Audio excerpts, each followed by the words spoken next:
The focus of attention is the goal, but it's also your focus of attention on that goal. So we can zoom into the goal, we can zoom out and see how it affects the system. So when you achieve what you want to achieve in this business, what impact will that have? What effects will it have? So flip is a brief model that comes from proven work across all sorts of people, but particularly with drug addicts, particularly with offenders. So part of my background is I used to work with prisoners as well, doing flip in a prison situation, which is, you get super focused when I'm coaching you and I know that we're in a locked room and you're a prisoner. I need to be useful to you, otherwise you may get a bit angry with me. Yeah. I used to do coaching sessions with a guy with Rave. How did you find working with people like that? I loved it because it's high challenge. You see, flip is great for high challenging situations where there's pressure, things need to change, they don't know how, they're stuck, there's a problem.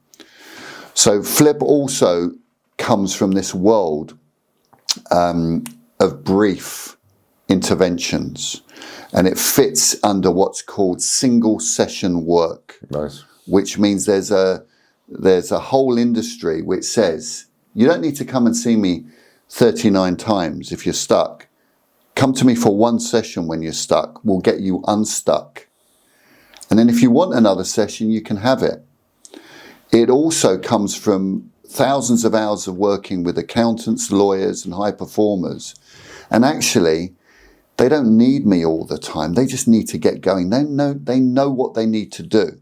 So the context of flip, where it's ideal, is for somebody who's procrastinating, stuck, can't see the wood for the trees. Maybe they've got what they think is imposter syndrome. Maybe like loads of people, I want more confidence, Rob. Everything's contextual. So working with somebody on, people say I don't have confidence. They do have confidence. They just don't have confidence in that context. And, we inhibit ourselves.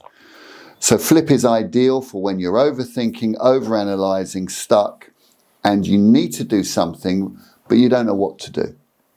And so that's where I come in. And that's the perfect antidote for stuckness, if you like. Yeah. But the actual model is proven and it's validated because it comes from known evidence-based approaches to change. Yeah.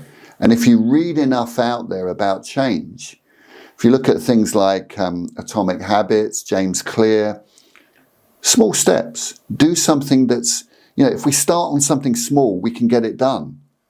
And that's the whole purpose, to get movement. What can you do today that'll make your situation a little bit better? Yes, or one of the things I do. So what can you do in the next hour? What can you do in the next 24 hours? Yeah. What is possible? It's so true. I look at it in the sense of if I get a new social media client, for example, you're not going to build 100,000 followers in the next 2 weeks.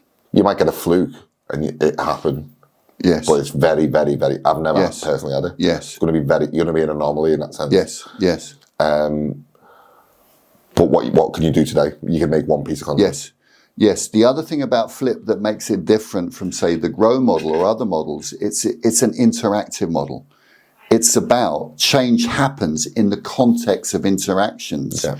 It's about the conversations you have, and it's about who notices the change. Yeah. The problem with change is we don't notice change. Yeah. So part of the flip idea, part of the tenet of flip is my job is to help you become more aware. And when you start noticing change, it gets interesting. Otherwise, you get the situation, I haven't changed at all. There's no change. Well, what about that? You talked about anomalies or exceptions.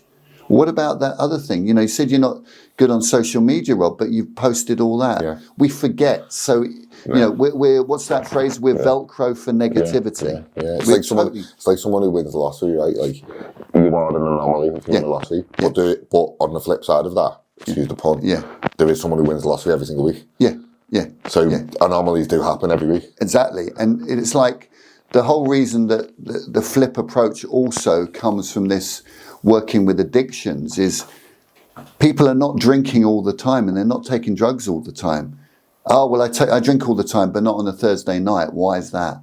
How come? So getting interested in anomalies, getting interested in exceptions to the rule. You know, you talked about NLP. We delete, distort, and generalize stuff. I'm never good at public speaking. Well, what about that time? Oh, yeah, but... So we're very good at limiting ourselves with language as well. And where flip is really interesting is the linguistics of change. I love that.